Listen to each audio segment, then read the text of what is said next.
Thank you, Mr. Chairman. I have a written testimony, and I would like to make it part of the record. Let me say first, in addition to being a senior fellow with Georgetown, I am the chair of the Syrian American Council. This is an American organization made of Syrian Americans who are concerned about what's happening in Syria.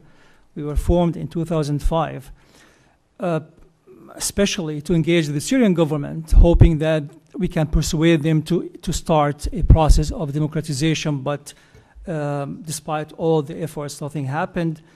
So I would like to thank you for giving me the opportunity to speak on the rampant violations of human rights in Syria. The human rights conditions, bleak ever since the Assad regime was established by the late Hafiz Assad, have deteriorated tremendously in the last 4 months. As many have testified already, on March 15th, the uprising started as a peaceful uprising demanding reform. And that peaceful uprising could be seen through the slogans that were chanted by the protesters: freedom, freedom, peaceful, peaceful, indicating that they were determined to remain peaceful. Also, all the people of Syria are one. The latter was intended to counter the regime claims that the protests harbored sectarian sentiments and objectives. 3 days later, on March 18, the small demonstrations were transformed into a very huge demonstration in Daraa, the southern city of Daraa, with thousands protesters calling on the regime to start the reform. Now, the regime responded very violently. We have heard the number of dead and injured. In fact, there are estimates about 300 injured. The fatal casualties about 1,750 so far, and with thousands in detention. And I have in my written testimony some figures citing also 2 reports that were put out by Human Rights Watch and Amnesty International. The first was called "We Have Never Seen Such Horror: Crimes Against Humanity by Syrian Security Forces." And definitely, if one look at all the records, one can see that crimes against humanity have been committed. The Assad regime actions that qualify as violation of human rights and possibly crimes against humanity fall into 5 categories. Number 1, systematic killing of peaceful protesters. 2, looting private property and vandalism. Many accounts and testimonies have been provided. Ill-treatment of relatives of protesters. We have here heard some of those earlier, including forcing the relatives to sign papers so that they would not disclose information, or even trying to have them sign on papers that would blame the killing on the protesters themselves. Massive and arbitrary arrest, and finally torture and humiliation. Let me say a few words about the Syrian refugees in Lebanon and Turkey. There are about 19,000 Syrian refugees. Of course, the number have dropped a bit, but we still hear more refugees are crossing, moving across the borders. There are most of them are in Turkey, with fewer in Lebanon. Definitely, the treatment of the refugees in Turkey is much better than Lebanon, for the reasons that were cited. Although we feel that Turkey has not been open to outside civil society organizations to come in and to help with the efforts. And we have really received reports that there are needs for more medical attention. And we are in communication with the Turkish government as Syrian American Council to see whether we can send physicians. There are about 7,000 Syrian American physicians in this country, and they are eager to help. Finally, I would like to make a few recommendations. The Assad regime has committed the most egregious violations of human rights and need to be held responsible for the crimes against humanity it committed. The Obama administration has placed a regime of targeted sanctions. We believe that those sanctions need to be expanded and tightened up. The regime has been relying heavily for financing its operations, particularly those paramilitary operations that have been playing a major role. And we believe these are responsible for killing both, of demonstrators as well as security forces who did not cooperate with the regime to kill unarmed civilians. In addition to that, the free people of Syria have created tremendous pressure internally, but the regime still feels that the international community is not serious in confronting its excesses. Again, we would like to add our voice to those who have already asked for the United States to take a unilateral approach and trying to work with Russia and some other international players to bring a UN resolution, UN Security Council resolution to refer the Syrian case to the ICC, the International Criminal Court. I would like to conclude by commending your work and looking forward for responding to your questions. Well, I want to thank you both for being here, and I want to thank you for your patience as well, but I appreciate very much your testimony, and which is very, very helpful to all of us. Let me just ask a question. I mean, has the government repeal of the emergency law had any tangible impacts on human rights in Syria? I mean, or is it just a matter of semantics? Is that? I think the main word on all the Arab Spring was the trust. When the trust broken between the Syrian people and the Syrian regime, there is no way actually to back the trust. The Syrian government left the state of emergency on April 20th. Next day, they killed 112 on the Grand Friday, which in all over, it was actually random killings in different 16 cities at that day, and this is why documented by Human Rights Watch as the first evidence about having crimes against humanity.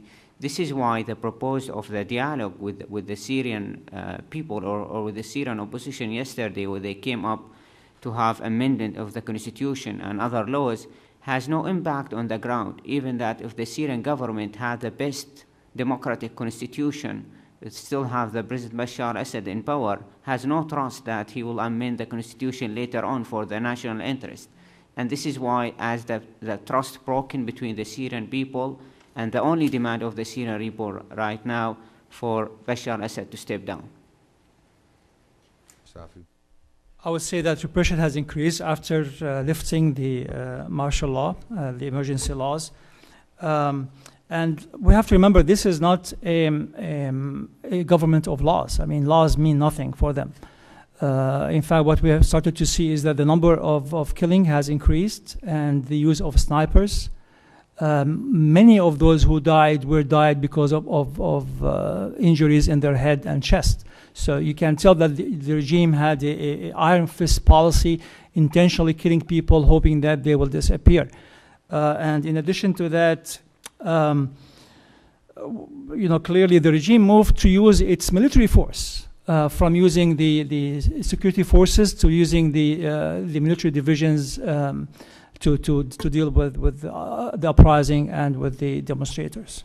So I think is it fair to say that both of you believe that the current regime is unreformable, that basically that we've passed the point of trying to work out some sort of arrangement that would allow them to stay in power, that basically they have kind of passed the point of no return in terms of, crossing the line in terms of brutality and demonstrating that they're not interested in democratic reforms. That's a fair thing to say, right?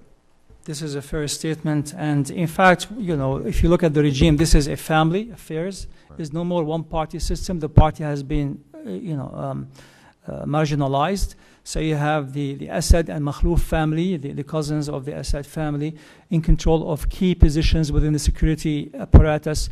And in fact, this is not a political government. This is a security regime in control of everything. All the promises that the Syrian regime gave with like dialogue, amnesty, to only actually to gain some time.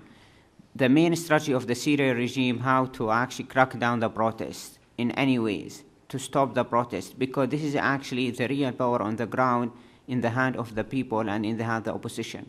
Let me mention only one case of Hama. Last week they have 500,000 on this on the ground. Next day, the Syrian government deployed more troops and looking for a guy, his name Ibrahim Qashush. Ibrahim Qashush actually is an ordinary Syrian, a singer. He was singing very famous song against Bashar Assad. They look for him and they arrest him and they killed him and they pull out his throne. In a way to say that this is what, because it's in the YouTubes you will see that his song in over the Syria. And this is the way that they need to send the message. Everyone will became Ibrahim Qashush right now as a symbol of the Syrian uprising, like Hamza al-Khatib in the last month. This is the way that the Syrian regime dealing with the Syrian people, the only way actually to stop the protest. Otherwise, they can give them a new constitution, give new laws, but has no impact on the ground. Let me ask you another question. Clearly, this protests that we see are organically grown. I mean, they are the people of Syria are trying to make their voices be heard, and as we heard from Mike Posner and others, I mean that we need to respect the will of the Syrian people. This is about the Syrian people determining their own future. And we heard from the previous panel, and I think you've concurred with a number of their recommendations of things that we can do, you know, not just the United States, but the international community that we need to push forward in the United Nations. I'm also very sensitive to the fact that sometimes brutal regimes, you know, try to use any kind of intervention as a way to appeal to nationalism within a country, to say this is not about this is not locally grown, this is the United States telling, you know, us what we should do, or this is somebody else telling us what we do. There are some countries around the world where, quite frankly, our support for refugee and our support for dissidents has kind of backfired sometimes, some of the programs that we have done. And I'm thinking in particular of Cuba. So I guess my question to you is, can you kind of caution us against measures that we might take that might actually be counterproductive? Again, I don't want our support, I don't think, you know, to be used as an excuse to say it's outside meddling. You know, we want to make sure that the focus is on the fact that the people who live in Syria, you know, want change. It's not the United States wants change. We're just standing in solidarity with the people. So I'm always very sensitive of that. There's that sometimes you cross that line where, you know, good intentions, you know, and well-intentioned efforts can sometimes backfire. And I want to make sure we're sensitive to that. I'd be curious for your guidance on some of that stuff. I think this argument absolutely true in the beginning of the uprising. But as soon as the killings continue, the Syrian people looking for help in any way. None of the Syrian opposition inside and outside calling for military intervention, but all of them asking for actually political pressure on the Syrian regime to stop the killings. Myself, I have been in Moscow, in Russia. I met with the Russian officials. I just back yesterday from South Africa. I met with the Deputy Minister of Foreign Affairs in Pretoria, in South Africa. And those Russia and South Africa, and I'm going to Brazil also next week, they have concern about how the resolution on Libya has been interrupted. from protecting the civilians to regime change. But they have no actually position toward the Syrian people, and they have already contact with the Syrian regime to stop the killings. But I mean, if the United States address the concern of these nations, they will do agree on the resolution of the Security Council. And this is the most important step for the Syrian people right now to see. The Syrian people have been burning the Russian flags, Chinese flags, and the Iranian flags in a way because they are following up what's going on in New York. And they know, and it's important for the United States right now to take the leadership, to be on the right side of history. Any Syrians expected that the American ambassador will be greeted in Hama by flowers. But the Syrian people, they have been seeing the bloodshed every day on the street, they are looking for any help. And this help coming from the United States as a superpower, it means a lot for them. And this is why the United States should continue working on that, and this will be actually the right message to send to the Syrian people. Thank you. Mr. Safi? I would say that the opposition is in agreement that military intervention would be counterproductive, will not help anybody but destabilize the whole region, and will play into the hands of the Syrian regime. Now, there's also a lot of concern about broad economic boycott or banning. But there is an agreement that it targeted economic sanctions on corporations and certain segments of sectors of the economy that is used by the regime, like the oil and gas, would be helpful, will dry out a lot of the finances that the regime is using. And I would like also to add, I know that the concerns here in Washington and in other countries, including Turkey, and I had visited Turkey and met with the foreign minister. The concern is that the opposition doesn't seem to work together and there is no clear who is who. That is a changing, and this weekend would be a large conference that will bring many leaders of the opposition together inside Syria and outside Syria. There will be internet communication, but it is important for the United States, particularly the Obama administration and the leadership, to start meeting with leaders of the opposition. That will really weaken further and delegitimize further the Assad regime, and will make many people who are around him, trying to support him, particularly the merchant class, to take another look at their relationship and maybe withdraw their support. Well, I want to thank you both for being here, and let me just close by saying to you, please stay in touch with the Commission if there are concrete actions that we in Congress can take. I mean, if there are opposition leaders that are able to get out and that we can avail ourselves to meeting with, I think there are a lot of us who would be interested in those kinds of meetings. So, again, any advice and any suggestions along the way would be greatly appreciated. I thank you all very much, and that concludes this hearing. Thank you.